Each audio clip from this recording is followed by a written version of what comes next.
Bueno, buenas. Ahora vamos a ver la reseña de este libro que se llama A través del tiempo. Es Narraciones de Viajeros en el Tiempo.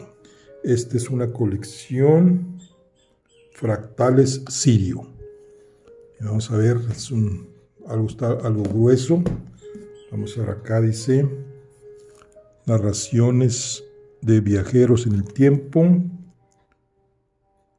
A través del tiempo. Bueno, vamos acá por atrás.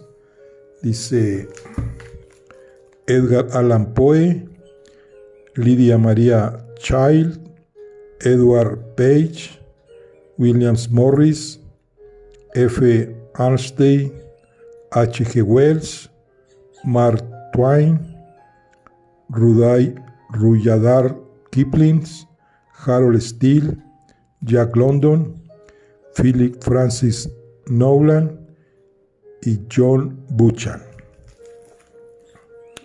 Dice, las historias de viajes a través del tiempo nos transportan a civilizaciones futuras o bien a escenarios aterradores. La obra de H. G. Wells, La máquina del tiempo, publicada en 1895, proporcionó el trampolín para la explosión del viaje en el tiempo de la ciencia ficción moderna.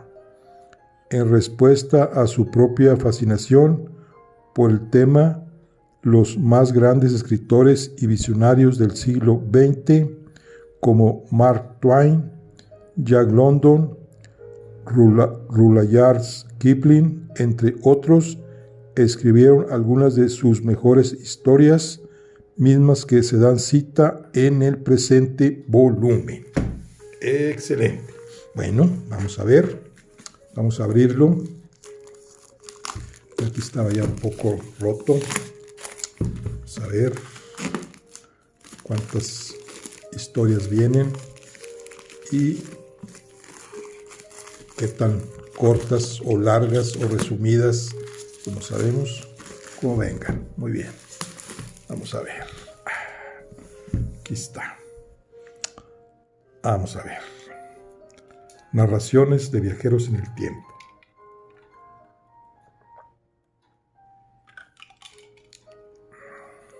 Vamos a ver. Una página azul. Página negra, dice A través del tiempo, narraciones de viajeros en el tiempo. Bueno, vamos a ver aquí. Sello editorial Mirio, Editores Mexicanos Unidos. Bueno, muy bien. Primera edición, 2023. Bueno, vamos a ver aquí el contenido. Dice una historia de las montañas Rahed. Dice, la primera obra es de Edgar Allan Poe.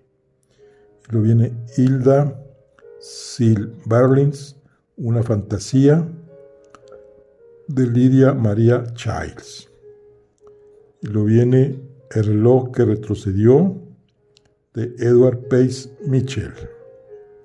Capítulo 1, capítulo 2, capítulo 3, capítulo 4 y capítulo 5. El sueño de John Ball, de William Morris. Los hombres de Kent. El hombre de Essex se encuentra en la cruz y la voz de John Ball. Mirando atrás, un fragmento de Edward Bellamy. Prefacio del autor, capítulo 1, capítulo 2 y capítulo 3. Seguimos con Los cheques de tiempo de Tourmalin, de F. Arnstein. Prólogo, el primer cheque de Tourmalin y cómo lo cobró. El segundo cheque. Hoy está muy interesante. El tercer cheque, el cuarto cheque, sorteos periódicos, chapa y contrachapa, el cheque culminante, pagado con su propia moneda, interés compuesto, desenlace y epílogo. Muy bien. Ahora viene La máquina del tiempo, un fragmento, muy bien, de H.G. Wells.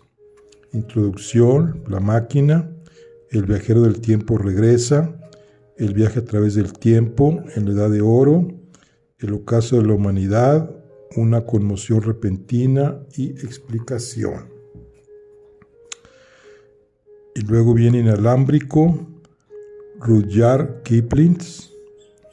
Y luego viene Armagedón, 2419 después de Cristo, de Philip Francis Nowlan. Hombres flotantes, La pandilla del bosque, La vida en el siglo XXV, Un ataque aéreo Han, Colocación de la trampa, La masacre de Wyoming, Traición increíble, La ciudad Han, La pelea en la torre, Los muros del infierno, El nuevo jefe, El dedo de la perdición.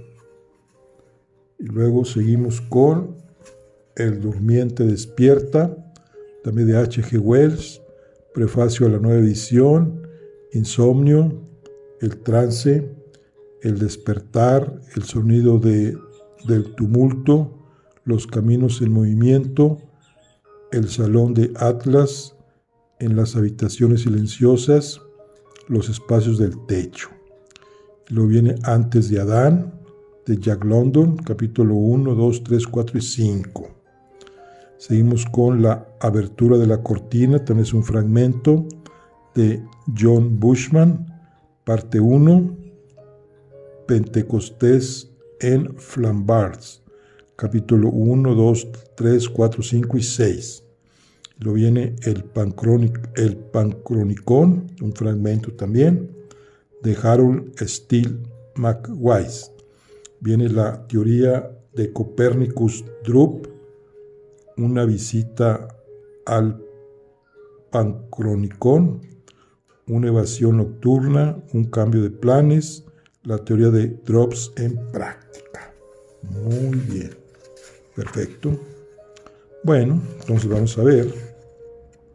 Son, digamos, 1, 2, 3, 4, 5, 6, 7, 8, 9, 10, 11, 12, 13 narraciones.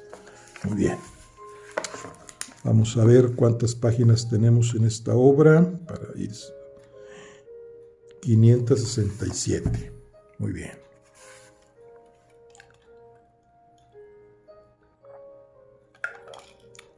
Bueno, vamos a ver algunos fragmentos. Por ejemplo, esta no lo había oído yo.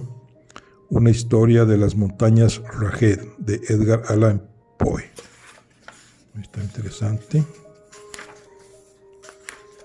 A ver, vamos a ver, dice aquí. Vamos a ver qué dice aquí. Esta debe ser una obra conocida. Dice, durante el otoño del año 1827, cuando residía cerca de Charlottesville, Virginia, conocí por casualidad al señor Augustus Bedloe. Este joven caballero era notable en todos los aspectos y despertó en mí un profundo interés y curiosidad. Me fue imposible comprender sus relaciones, tanto las morales como las físicas. Nunca investigué de dónde venía.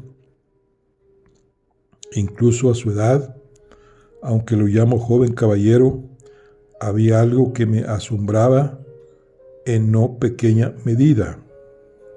Ciertamente, parecía joven y no dejaba de hablar de su juventud, pero había momentos en los cuales yo no habría tenido el menor reparo en imaginarlo de 100 años, pues nada había tan peculiar como su aspecto exterior. Era singularmente alto y delgado, bastante encorvado, y sus miembros resultaban excesivamente largos y enflaquecidos, su frente ancha y baja, y su tez exangüe, la boca grande y flexible, los dientes ferozmente desiguales, aunque sanos como jamás había visto en una cabeza humana. Sin embargo, la expresión de su sonrisa no era de ningún modo desagradable, como podría suponerse, aunque carecía de los matices de la variación. Era una sonrisa de profunda melancolía, de permanente y molesta tristeza. Tenía los ojos anormalmente grandes y redondos, como los de un gato. Sus pupilas, al menor aumento o disminución de la luz, experimentaban la misma contracción o dilatación que se observa en la familia de los felinos. En momentos de excitación, las órbitas de sus ojos brillaban de modo casi inconcebible. Parecía que emitían rayos luminosos, aunque no como un reflejo, sino como el efecto de una vela o el sol. Con todo, en su estado ordinario, su mirada era tan opaca, sutil y tonta, que transmitía la impresión de un cadáver por largo tiempo enterrado, etcétera, etcétera, etcétera.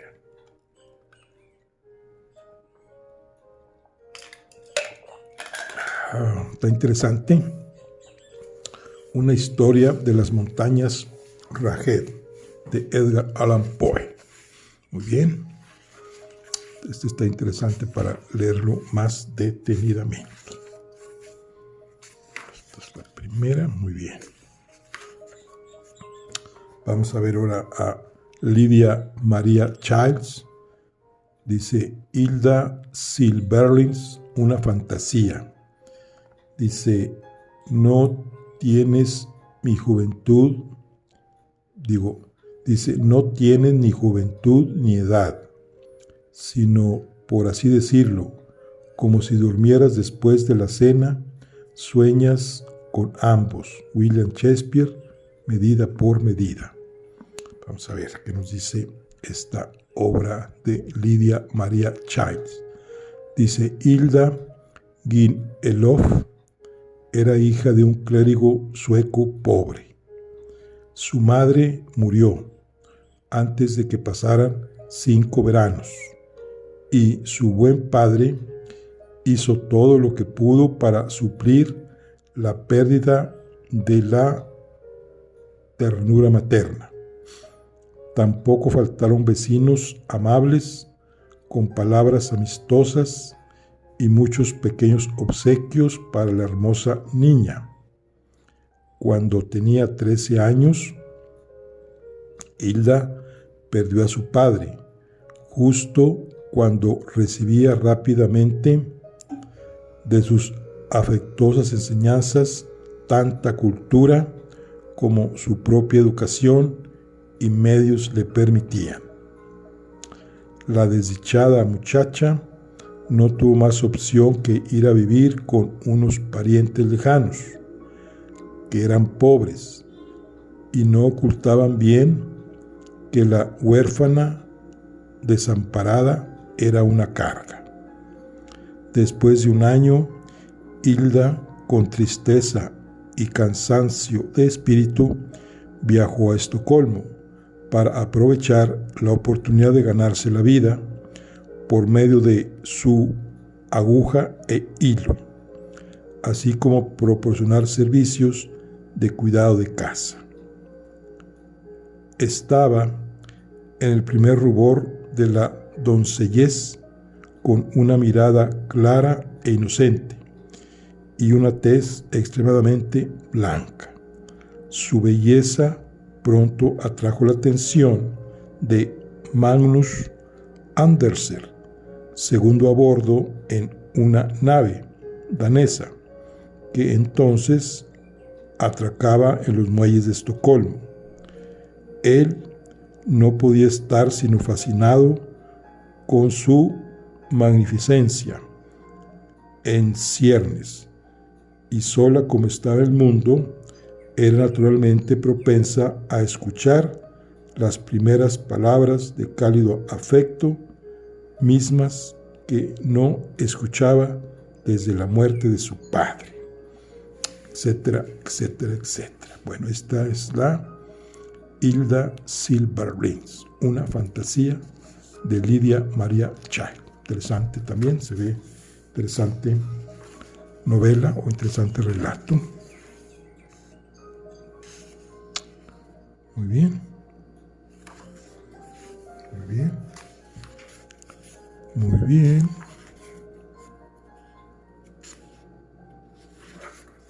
Muy bien.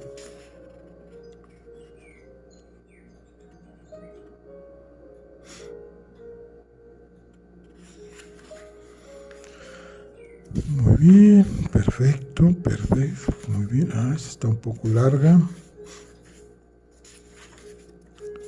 Está interesante. Muy bien. Correcto, muy bien.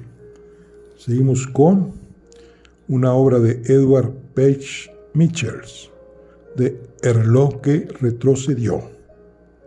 Dice, vamos a ver, capítulo 1.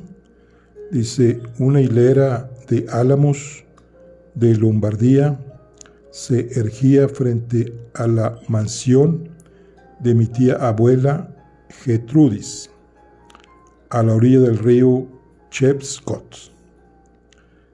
En su aspecto personal, mi tía abuela se parecía mucho a esos árboles. Tenía el aire de anemia sin esperanza, que los distingue de los de una especie más elegante. Era alta, de perfil grave y sumamente delgada. La ropa se pegaba a su cuerpo. Estoy seguro de que si los dioses hubieran tenido oportunidad de imponerle el destino de Dafne, ella hubiera ocupado su puesto en la sombría fila, sencilla y naturalmente un álamo tan melancólico como cualquiera de los otros. La imagen de esta venerable pariente es una de las más antiguas que conservo, tanto viva como muerta. Su participación fue protagónica en los acontecimientos que estoy a punto de referir. Considero, por otra parte, que dichos acontecimientos no tienen parangón en la experiencia del género humano. Durante nuestras obligadas visitas a la tía Gertrudis en Maine, mi primo Harry y yo especulábamos acerca de su edad. ¿Tenía 60 años o doblaba esa edad? Nuestros datos no eran precisos, por lo que su edad podía ser tanto una como otra. Objetos anticuados rodeaban a la anciana dama, quien aparentemente vivía en el pasado.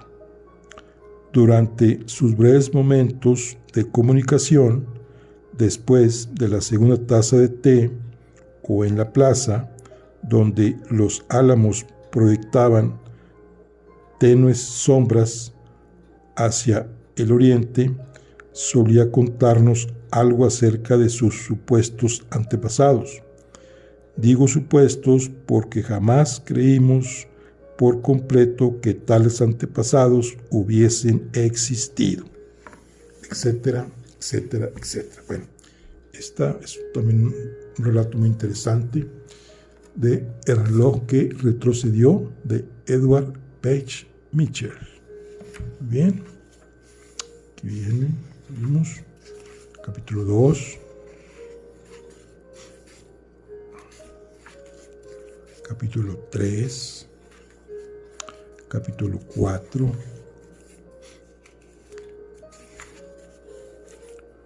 interesante, capítulo 5, muy bien. Bueno, seguimos con el relato de William Morris, que se llama El sueño de John Ball. Dice, los hombres de Kent. Dice, a veces soy recompensado por preocuparme tanto por los asuntos actuales con un sueño placentero que llega de improviso. Me refiero a cuando estoy dormido. Este sueño es como el regalo de un peep show arquitectónico, secuencia de imágenes vistas a través de un lente u orificio colocado en una caja como entretenimiento público. Veo un hermoso y noble edificio recién construido, por así decirlo, para la ocasión, tan claramente como si estuviera despierto, no de forma vaga o absurda, como suele suceder en los sueños, sino con cada detalle claro y razonable. Una casa isabelina junto a las ruinas de una construcción de principios del siglo XIV y sus posteriores degradaciones en estilos Queen Anne, Silly Billy y Victoria, que la maltrataron, pero no la destruyeron. Situada en un antiguo pueblo que alguna vez fue un claro justo en el medio de los arenosos bosques de Sussex. Se ve una iglesia antigua e inusualmente curiosa, muy vigilada, y junto a ella un fragmento de arquitectura doméstica del siglo XV, entre los no pocos pintorescos listones y yeso de una granja de Essex, con un aspecto bastante natural entre los olmos somnolientos y las meditativas gallinas que escarban basura del corral en el suelo, cuya pisada de paja amarilla llega hasta las vigas de la ricamente tallada puerta normanda de la iglesia. A veces es una espléndida escuela parroquial, intacta por la restauración del párroco y el arquitecto, erguida en medio de una isla de árboles bien formados y cabañas de adobe y piedra gris, con techos de paja y rodeadas de flores en medio de la estrecha franja de prados, etcétera, etcétera, etcétera. Bueno, esta es la obra de William Morris, El sueño de John Ball, Los hombres de Kent. Bien. Seguimos viendo nuestro libro, El hombre de Essex, dice acá. Muy bien, seguimos. Se encuentra en la cruz. Sí. La voz de John Ball. Seguimos. Y seguimos aquí. Perfecto. Muy bien. Seguimos con la siguiente obra de Edward Bellamy, que dice que es un fragmento mirando atrás. Dice, hay un prefacio del autor. Dice, sección histórica, Chuamut College, Boston, 26 de diciembre del 2000. Vamos a ver qué nos dice el prefacio. Dice, vivir como lo hacemos en el último año del siglo XX y disfrutar de las bendiciones de un orden social a la vez tan simple y lógico que parece el triunfo del sentido común. Es sin duda difícil para aquellos cuyos estudios no fueron en gran parte históricos. Darse cuenta de que la organización actual de la sociedad tiene en su totalidad menos de un siglo de antigüedad. Sin embargo, ningún hecho histórico está mejor establecido que el hecho de que hasta casi finales del siglo XIX existía la creencia general de que el antiguo sistema industrial con sus impactantes consecuencias sociales, estaba destinado a perdurar posiblemente con algunos parches hasta el fin de los tiempos. Qué extraño y casi increíble parece que una transformación moral y material tan prodigiosa como la que ha sucedido desde entonces se haya logrado en un intervalo tan breve.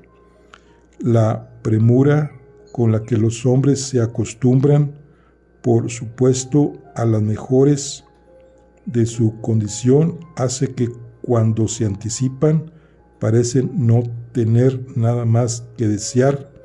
No podría ilustrar de manera más sorprendente. Ilustrarse. ¿Qué reflexión podría estar mejor calculada para moderar el entusiasmo de los reformadores que cuentan para su recompensa con la viva gratitud de las edades futuras? El objeto de este libro es ayudar a las personas que, si bien desean obtener una idea más definida de los contrastes sociales, etcétera, etcétera, etcétera. Bueno, este es Mirando hacia atrás, fragmentos de Edward Bellamy. Este es un prefacio del autor. O sea que todavía no sigue el prefacio, capítulo 1. Bien. Capítulo 1. Capítulo 2.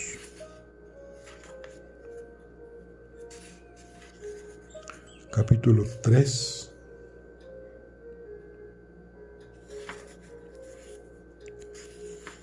Interesante este. Muy bien. Seguimos con los cheques de tiempo de Tourmaline. Esta obra es de F. Arnstace. También trae su prólogo. Vamos a ver qué dice aquí nuestro prólogo. Dice: el señor Peter Tourmaline estaba sentado, o más bien acostado, en un sillón de descanso en la cubierta del salón de primera clase del barco Boomerang de la compañía P&O, que apenas llevaba unos días en el viaje de vuelta a casa desde Sydney. Había estado tratando de leer, pero era una mañana calurosa y el curry que había comido libremente en el desayuno lo había hecho sentir un poco pesado e inclinado para el esfuerzo mental en ese momento, particularmente porque la historia de la civilización de Bucle, cuyo primer volumen había traído de la biblioteca del barco, no era precisamente literatura ligera en ningún momento de su lectura. Necesitaba algún tipo de distracción, pero no podía reunir la energía suficiente para levantarse y pasear por la cubierta, como lo hacía su único conocido a bordo, un tal señor Perkins, con un vigor despreocupado que a Tourmaline le molestaba un poco. Se le abría otra alternativa, es cierto. No muy lejos había otras tumbonas, en las que algunas pasajeras leían, escribían y platicaban, más o menos lánguidamente. No había muchos pasajeros a bordo, porque era otoño, una época en la que las naves que regresan a casa no suelen estar abarrotadas, pero incluso en ese pequeño grupo había una o dos personas con los que podría haber parecido posible pasar un poco de tiempo de manera agradable y provechosa. Por ejemplo, estaba esa chica alta y graciosa, con falda azul marino y blusa de algodón a rayas, ceñida a su esbelta cintura por un cinturón de cuero. Tourmaline, cabe decir, tenía la costumbre de fijarse en los detalles de la vestimenta femenina. Pues este libro también se ve interesante. Los cheques de tiempo de Tourmaline, de F. Einstein, etcétera, etcétera, etcétera. Vamos a ver. Muy bien, está interesante todos estos relatos. Vamos a ver. Muy bien. El primer cheque de Tourmaline y cómo lo cobró. Muy interesante.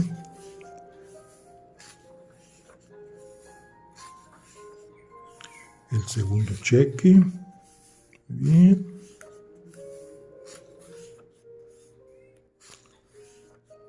El tercer cheque. Muy bien. El cuarto cheque.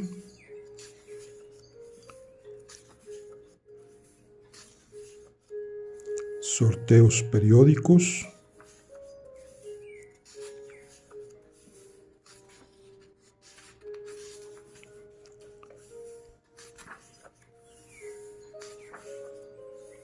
Chapa y contrachapa.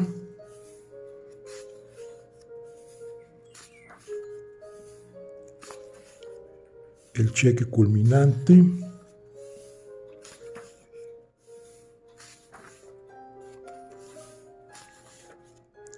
Pagado con su propia moneda.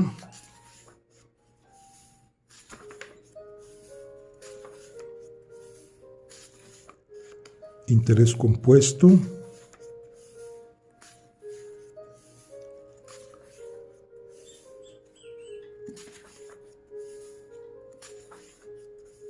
Desenlace. Muy bien, aquí tiene su desenlace. Y epílogo. Muy bien, muy bien. Bueno, seguimos ahora con La máquina del tiempo, que es un fragmento. Es como un resumen de H.G. Wells. Este es un libro que está muy interesante también. Vamos a ver aquí la introducción.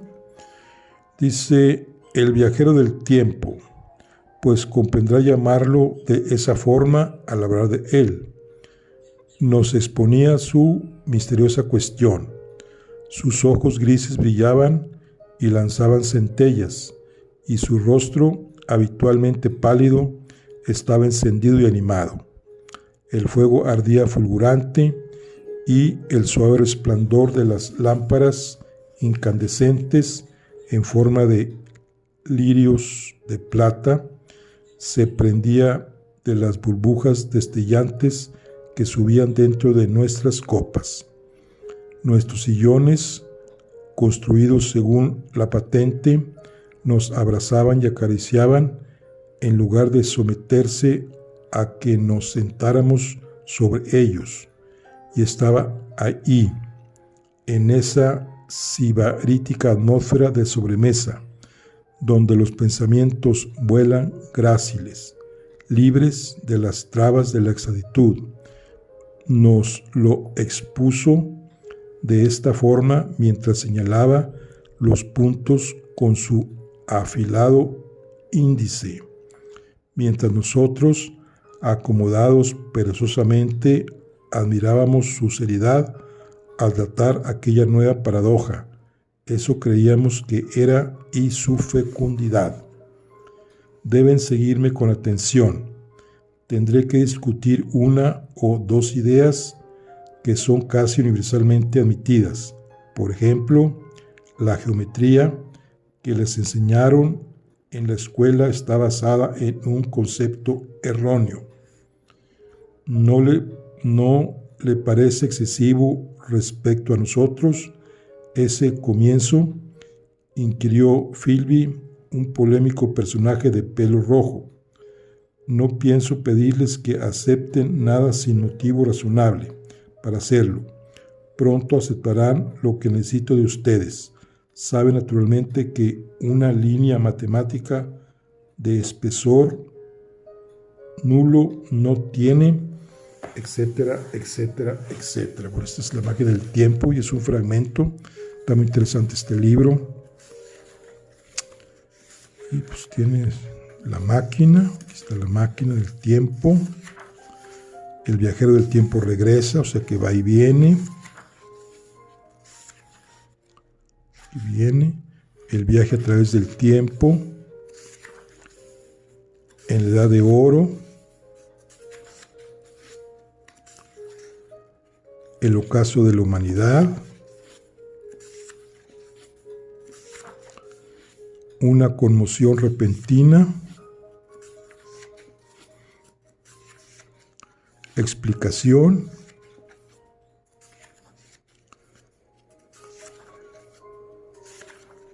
Oye, pues aunque es un fragmento está muy largo. Y finalmente, 249, casi 250, 201, pues son exactamente 50 páginas, 25 hojas. Muy bien, muy interesante. La máquina del tiempo de H.G. Wells.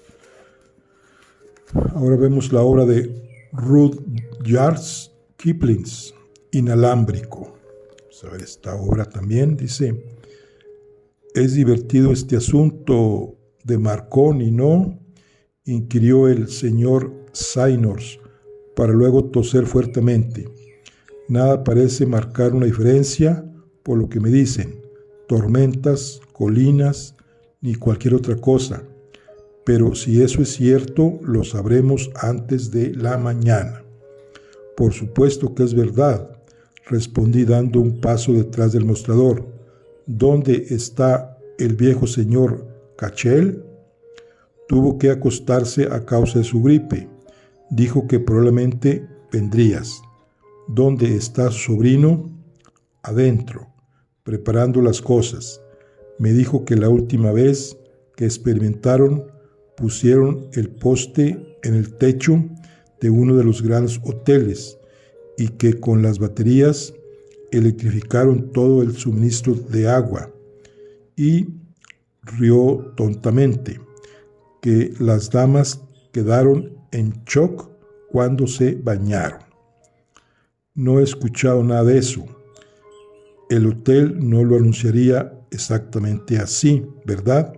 Justo ahora, por lo que me dice el señor Cachel, están tratando de enviar una señal desde aquí hasta Paul y están usando baterías más fuertes que nunca.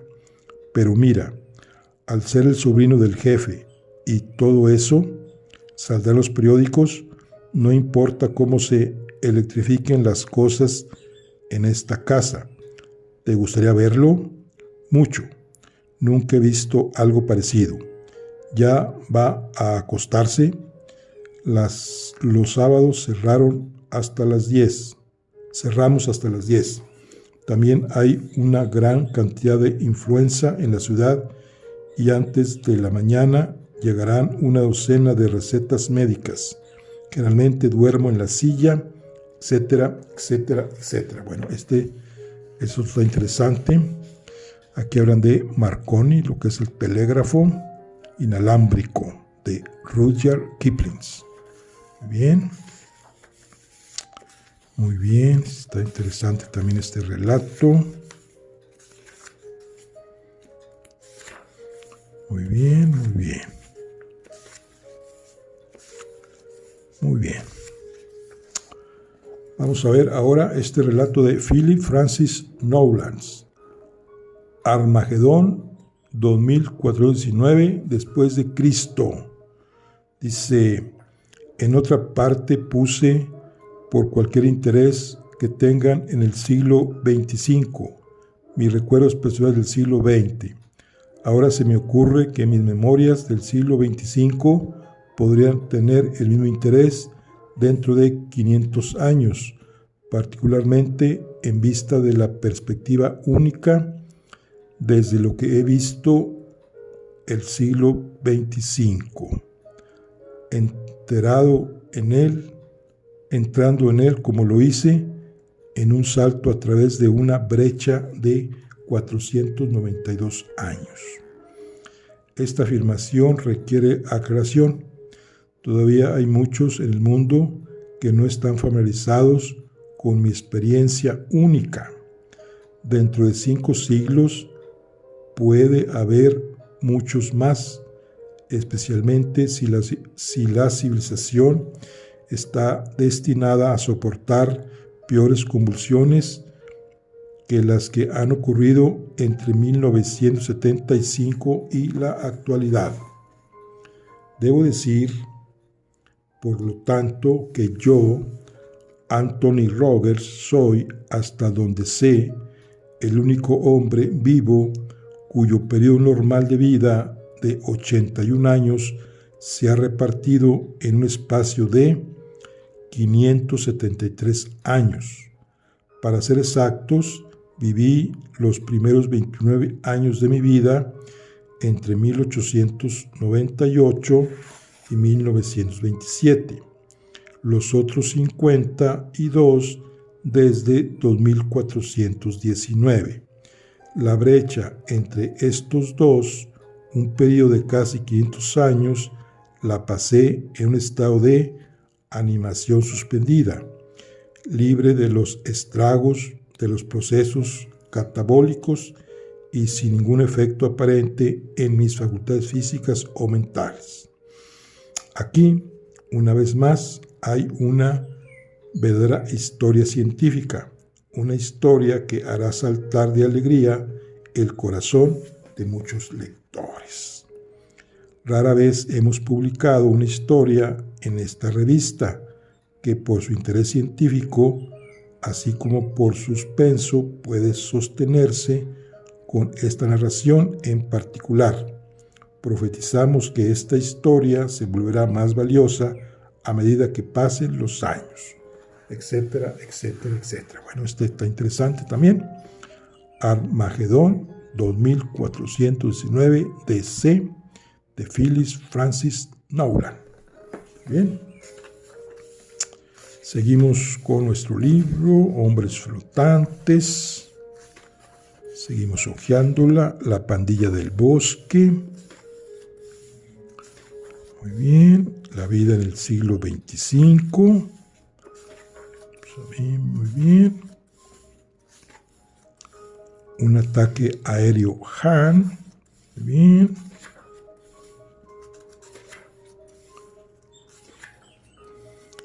Colocación de la trampa. La masacre de Wyoming. Bien.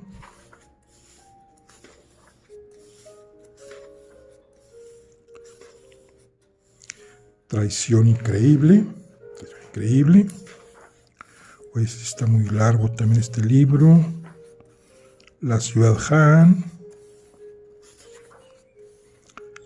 La pelea en la torre.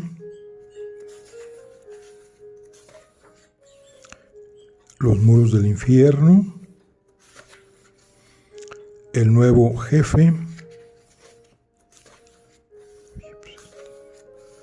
El dedo de la perdición.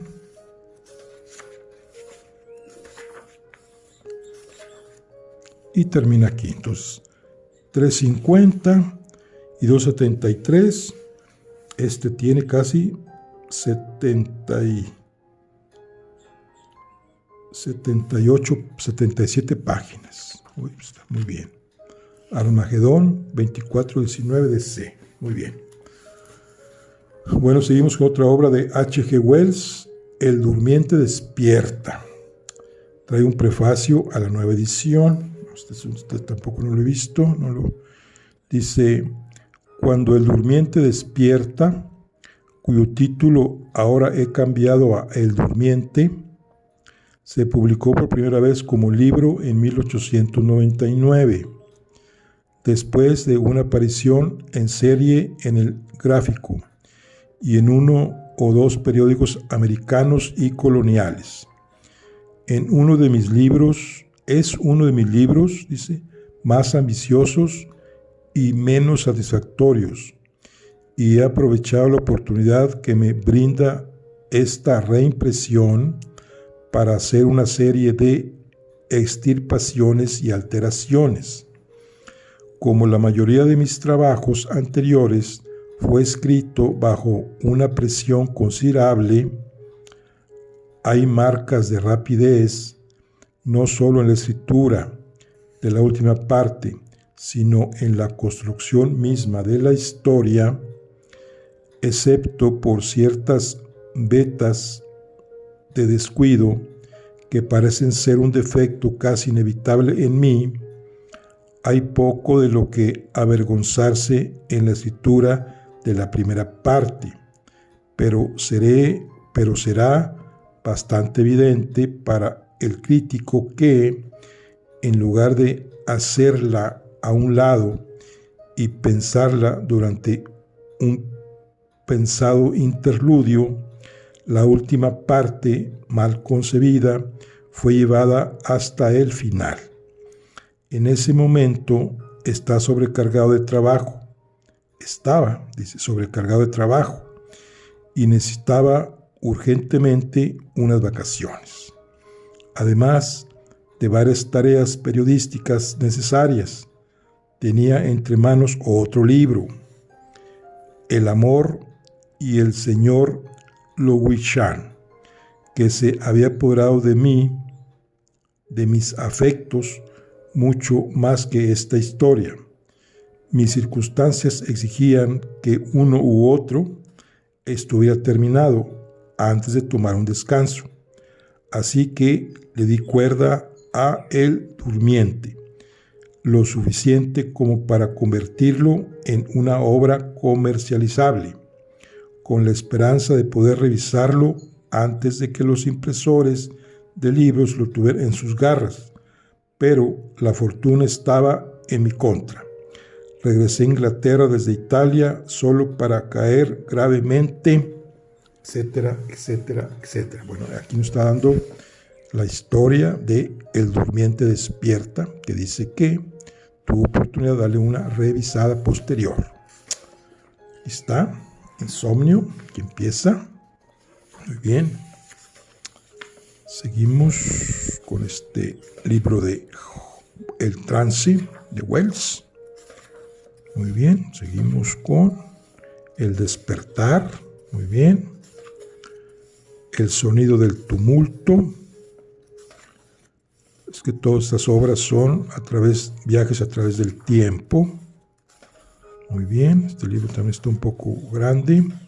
Los Caminos en Movimiento. El Salón de Atlas. Bien, seguimos con esta reseña especial en las habitaciones silenciosas. Muy bien, seguimos hojeándole el libro. Los espacios del techo. Y seguimos, esta obra también está muy larga. Vamos 4:17 y terminamos aquí. 4:20 y 3:52. Tenemos 70 páginas también. Muy bien. Bueno, interesante. Ahora, esto es de H.G. Wells, El Durmiente Despierta. Interesante para leer también. Antes de Adán. Aquí aparece Jack London. Antes de Adán. Vamos a ver qué pasó antes de Adán. ¿Qué nos dice Jack London? Capítulo 1. Fotos. A menudo, antes de saberlo, me preguntaba de dónde procedían las multitudes de imágenes que se agolpaban en mis sueños, porque eran imágenes como nunca había visto en la vida real. Atormentaron mi infancia, haciendo que mis sueños una procesión de pesadillas, y poco después convenciéndome de que era diferente a los de mi especie, una criatura antinatural y maldita.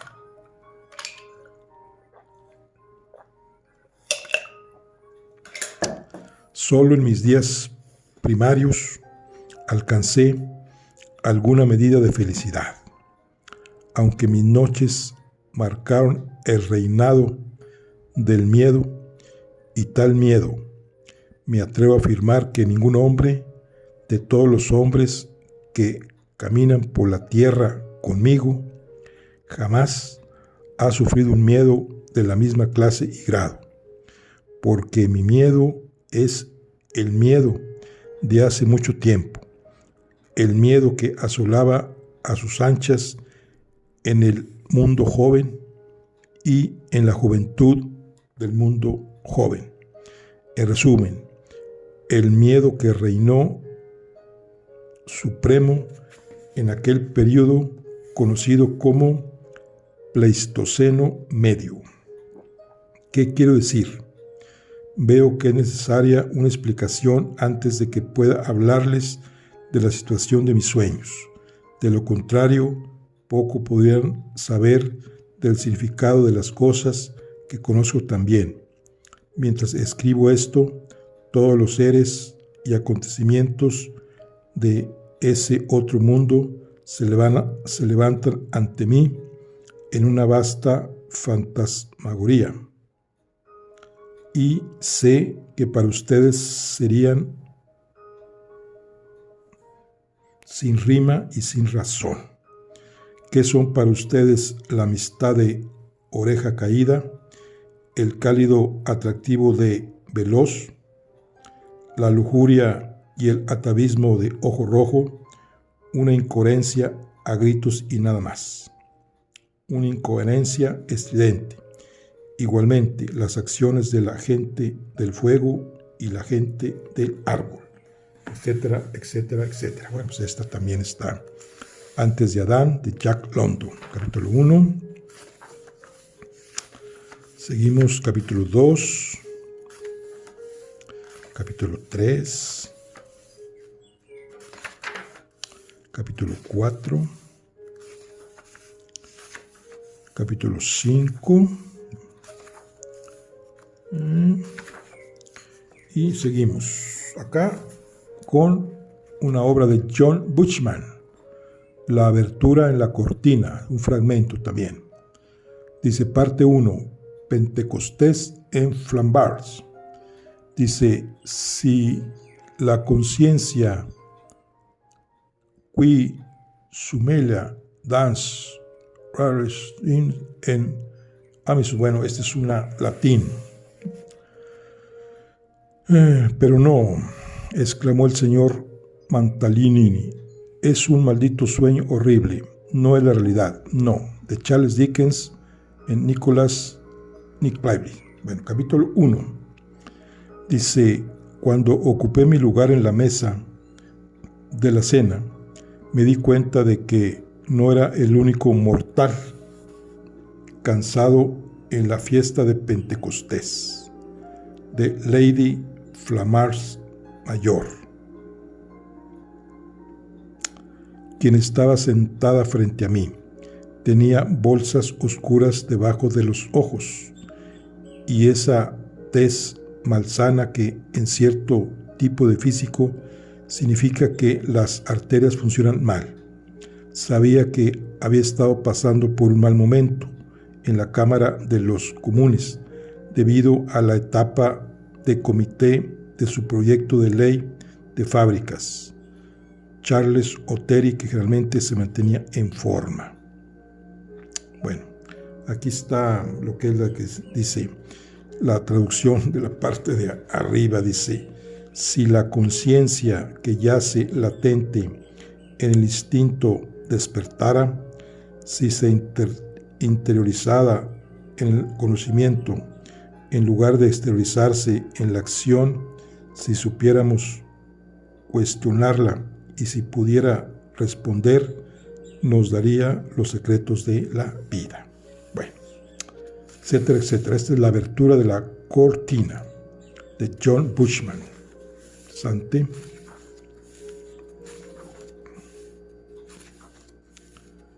Seguimos con esta reseña de este gran libro, capítulo 2, capítulo 2, capítulo 3,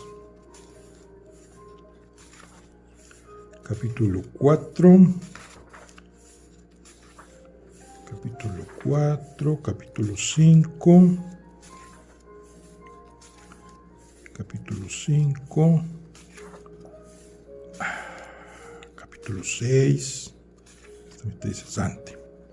Y vamos con otro fragmento de Harold Steele McCase, el Pancrónicon. Vamos a ver de qué se trata este libro.